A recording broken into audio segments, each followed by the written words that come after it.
एक मुलाकात ऐसी शख्सियतों के साथ जिन्होंने दिया है अपने जीवन को एक नया मुकाम। रूबरू कराएंगे ऐसी कुछ हस्तियों के साथ एक खास शख्सियत के साथ मुलाकात जयदेव पटेल के साथ नंबर 1 इंडिया न्यूज पर।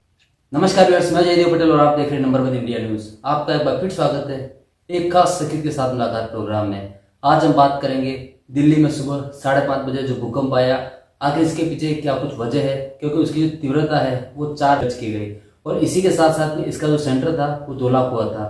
लेकिन इससे इम्पोर्टेंट बात है कि जब भी कोई अर्थक्वेक आता है तो उसका सीधा असर ये होता है कि दोबारा से बड़ा अर्थक्वेक आने की आशंका होती है। लेकिन इस केसेस में आज जो अर्थक्वेक आया उसका सीधा असर नेक्स्ट जो है वो बिहार में दिखा। आगे इसके क्या मायने हैं, इन्हीं तमाम मुद्दों पर बात करने के लिए हमारे साथ खास सामान है राष्ट्रीय भूकंप विज्ञान केंद्र और साथ ही पृथ्वी विज्ञान मंत्रालय के निदेशक doctor OP Mishra. Doctor OP Mishra, आपका बहुत स्वागत है आज हमारे प्रोग्राम में। प्रणाम जी डॉक्टर ओपी मिश्रा, आपसे मेरा पहला सवाल है कि आज दिल्ली एनसीआर में जो भूकंप आया जिसकी तीव्रता 4 दर्ज की गई और सेंटर इसका 2 लाख हुआ था, लेकिन अक्सर हम देखते हैं कि जब भी कोई भूकंप आता है तो उसके बाद तुरंत जो होता है बड़ा भूकंप आने की आशंका होती है, लेकिन आज के केस में सीधा इसका असर बिहार में देखा गया। तो आखिर इसके पीछे क्या कुछ वजह थी? एक्चुअली जो आज अर्थक्वेक सुबह में जो झील पार्क धौला कुआं में जो हुआ है 5:36 में, इसका कोई रिलेशन जो है सिवान के बिहार अर्थक्वेक के साथ नहीं है, न बांग्लादेश के साथ है। ये अर्थक्वेक जो है पृथ्वी जो है पूरा सेस्मोजेनिक है। Earthquake can hit anywhere at any point of time, कहीं भी हो सकता है। जब उसका मैंने कहा भी है कि जब जो है नीचे के रॉक के shearing and peering strength exceed कर जाए, स्ट्रेस एक्युमुलेशन तो टूटता है। तो एक जो है अमूमन एक कोइंसिडेंस है कि बिहार में भी अर्थक्वेक 8:02 पर सुबह में हुआ। आज जो अर्थक्वेक हुआ है वो यूनिक इसलिए है क्योंकि झील पार्क में जो अर्थक्वेक हुआ है वो सैलो अर्थक्वेक था 5 किलोमीटर डेप्थ पर, और ये 5 किलोमीटर अर्थक्वेक होने के कारण और मॉर्निंग होने के कारण काफी अर्थक्वेक शेकिंग की जोल्टिंग हुई है और रंबलिंग साउंड भी हुआ। रंबलिंग साउंड इसलिए हुआ क्योंकि जब सेस्मिक वेव सैलो लेयर पर जनरेट करता है तो सरफेस पर आना चाहता है, और इसी बीच में जितने रॉक के पत्थर्स होते हैं, जो पेबल्स होते हैं, वो आपस में टकराते हैं। टकराकर एयर के साथ मिलके वो साउंड वेव को प्रोपेगेट करते हैं, जिसको बोलते हैं सैलो सेस्मिक सब ट्रॉपिकल नॉइज। तो ये नॉइज था ही आया, यदि ये डीपर डेप्थ में होता तो ये नहीं होता। इसलिए शेकिंग के साथ साथ रंबलिंग साउंड। और ये अर्थक्वेक वही हुआ है जहां पर 1993 से लेकर और 2025 तक अभी तक यदि 50 किलोमीटर की पेरीफेरी ले तो अभी तक 4 से 21वां अर्थक्वेक था 421, जिसका वेरिंग मैग्नीट्यूड है 1.9 से लेकर 4.6 तक। और ये वही जोन है जहां पर 2007 में 25 नवंबर को 4.6 मैग्नीट्यूड का अर्थक्वेक हुआ था, लेकिन दैट अर्थक्वेक जो हुआ था वो 10 किलोमीटर के नीचे हुआ था, इसलिए उस तरह से दहशत पैदा नहीं हुई। समय में उसका अलग था, इतना सुबह नहीं था। तो जितने डीपर अर्थक्वेक होंगे उसका सेस्मिक वेव एक्यूमुलेशन उतने फास्टर होंगे जो लोग फील नहीं कर पाएंगे। ये करीब करीब 5 किलोमीटर, हाफ था उसका डेप्थ। इसलिए सैलो अर्थक्वेक के चलते ये जो है आज कंपन हुआ है, जोल्टिंग हुई है, रंबलिंग साउंड लोगों ने फील किया। जी डॉक्टर ओपी मिश्रा, अगर हम बात करते हैं तो दिल्ली एनसीआर में कोई भी टेक्टोनिक जो प्लेट है वो नहीं है, लेकिन लोकल जो फॉल्स है बहुत ज्यादा है। तो क्या यही एक रीजन रहा दिल्ली एनसीआर में भूकंप आने के पीछे? या ये बहुत ही लाजमी है कि हमारा जो ये दिल्ली जो है एक प्लेट इंटीरियर है, और आप देखेंगे कि कोई यहाँ पर कोलिजनल टेक्टोनिक्स नहीं है, सबडक्शन भी नहीं है, वोल्केनिज्म नहीं है।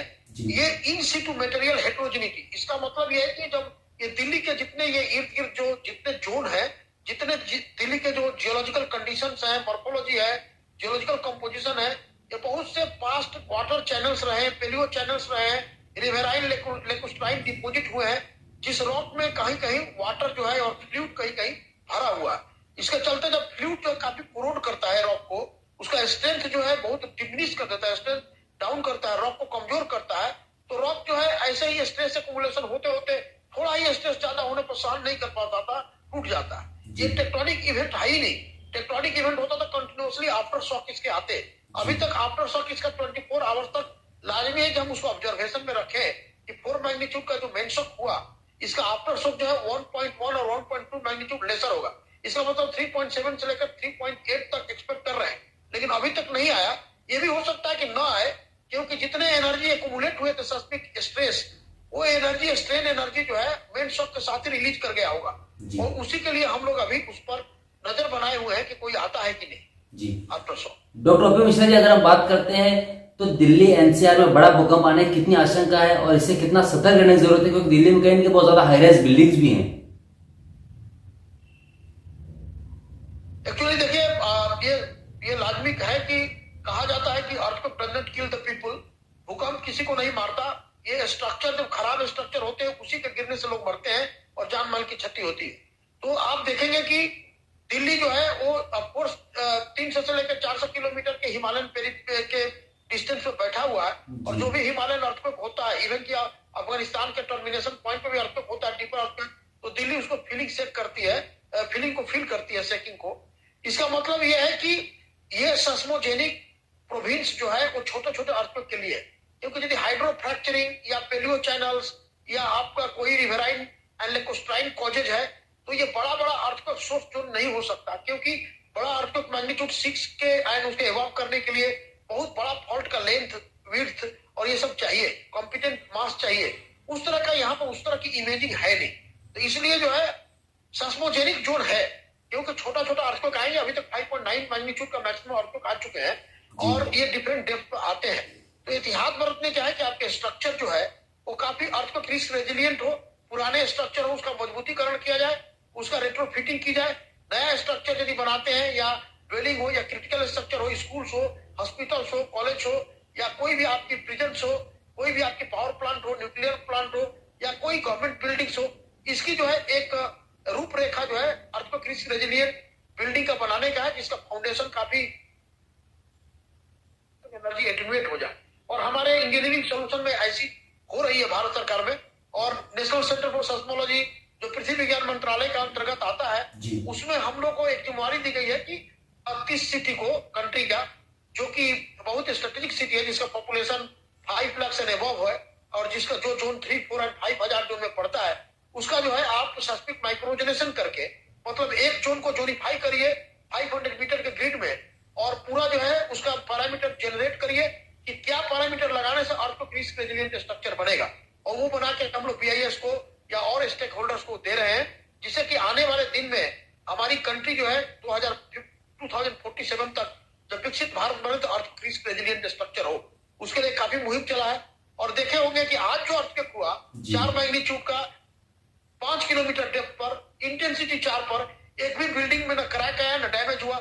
इसका मतलब यह है कि वहां के जो सराउंडिंग्स है, वहां के जो स्ट्रक्चर्स है, वो 4 मैग्नीट्यूड 5 किलोमीटर डेप्थ और इंटेंसिटी के लिए रिस्क रेजिलिएंट और रिस्क प्रूफ कहा जा सकता है। इसका मतलब कि स्ट्रक्चर जिस तरह से इंजीनियरिंग सोल्यूशन से बनाया जाए तो रिस्क रेजिलिएंट स्ट्रक्चर रहेंगे।